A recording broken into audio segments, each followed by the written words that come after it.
Let's just assume this is working and move on, shall we?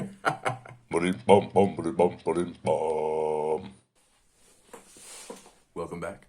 Surprise, surprise. We have two more idioms. The first one is a blessing in disguise, and our second one is going to be a dime a dozen. A blessing in disguise actually originates in an old hymn. A hymn is a religious song from 1746. And a blessing in disguise just means something that seemed really bad at first that turned out to be advantageous or good for you. All right, so as an example, let's pretend you are going to the train station and you miss your train. And it's horrible and everyone is disappointed and it's obviously a bad situation when you miss your train. But the train crashes 50 kilometers down the track and it's this horrible thing and lots of people are injured. It's very sad.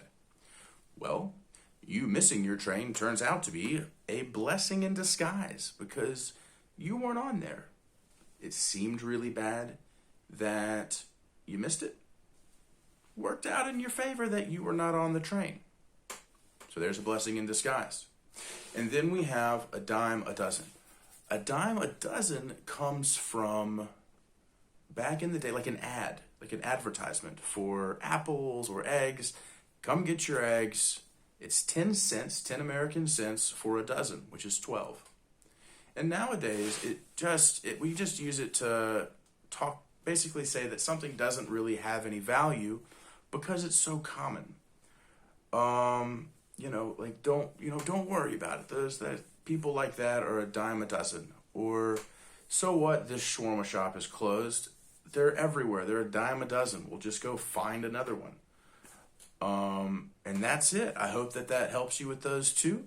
And have a great day, and I will see you next time.